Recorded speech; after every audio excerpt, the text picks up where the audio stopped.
दोस्तों, मैं आरिफ खान एक बार फिर क्राइम एक्सप्रेस न्यूज़ रूम से आपके सामने नए मुद्दों और ताज़ा खबरों के साथ।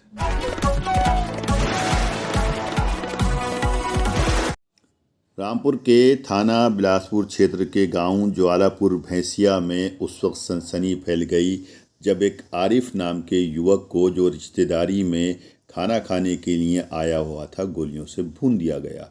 कहते हैं कि आरिफ के ऊपर पहले ही किसी की हत्या का आरोप था।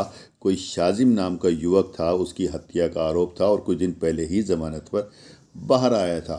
आरोप है कि जिसकी ज़मानत पर जो आरिफ बाहर आया हुआ था, यानी शाजिम के घर वालों ने, उसके पिताजी ने ही उसको यहाँ पर घात लगाकर उसको यहाँ पर मारा। भारत एसपी साहब का कहना यह है कि अभी तक कोई रिपोर्ट नहीं आई है, लेकिन जिस तरफ भी संकेत जा रहे हैं, पुलिस जल्द ही इसका खुलासा कर देगी।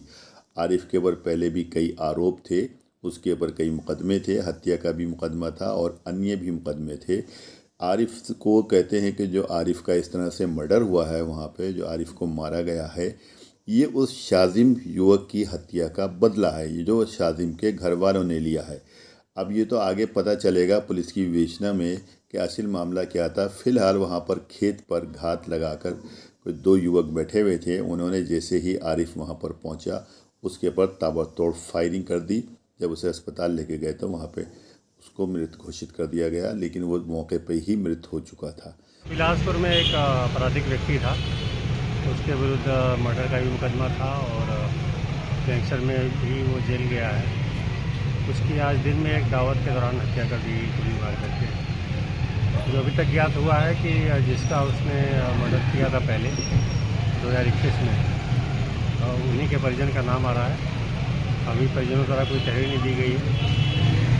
अभी वो पंजीकृत करके शीघ्र इसका खुलासा किया जाएगा और जिन्होंने हत्या की है उनको शीघ्र गिरफ्तार किया जाएगा। ये थे रामपुर पुलिस कप्तान राजेश द्विवेदी, जो मीडिया को अपना वर्जन दे रहे थे। अब मैं आपको बताता हूँ कि लखनऊ में मानस विहार में रहने वाले सतीश कुमार, जिनकी उम्र 52 साल थी, प्रयागराज में चतुर्थ वाहिनी पीएसी में क्वार्टर मास्टर थे।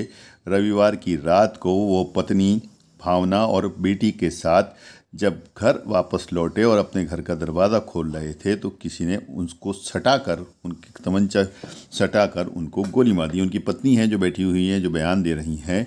इसके बारे में पुलिस ने जानकारी प्राप्त की है और पुलिस पूरी तरह से इस कोशिश में है और उन्होंने तमाम टीम लगा रखी है कि कौन कातिल था जिसकी इतनी हिम्मत हुई कि एक पीएसी के इंस्पेक्टर को वहाँ पर आकर गोली मारकर चला गया। लेकिन उनकी पत्नी ने जो बयान दिया उससे ये सामने आया है कि इंस्पेक्टर साहब जो थे वो कुछ सेक्स के शौकीन थे। वो कुछ सेक्स वर्कर्स को, सेक्स गर्ल्स को एक बार दो बार घर में भी लेकर के आए थे, जिससे कि उनको लेकर के कुछ झगड़ा हुआ था और उनकी बेटी ने और भावना ने इस बात का विरोध किया था। उस लड़की को जबकि पहचान लिया था, वो लड़की वहाँ से भाग गई थी। और ये भी उन्होंने बताया है कि वो लड़की जो है इन्हीं के घर में, जो दूसरा कहीं इनका घर है, वहाँ पर किराए पर रहती है। शक प्रकट किया जा रहा है, संदेह प्रकट किया जा रहा है कि हो सकता है कि उससे घर खाली करवाने के लिए जब इन्होंने दबाव बनाया था तो उसने उस घर पर कब्ज़ा करने की नीयत से इंस्पेक्टर साहब की सुपारी दे दी हो।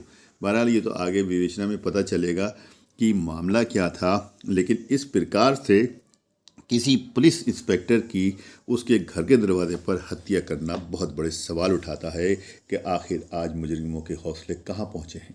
वीडियो अगर पसंद आई हो तो लाइक कीजिए, शेयर कीजिए और चैनल को ज़रूर सब्सक्राइब कीजिए ताकि डायरेक्ट नोटिफिकेशंस आप तक पहुँचते रहें।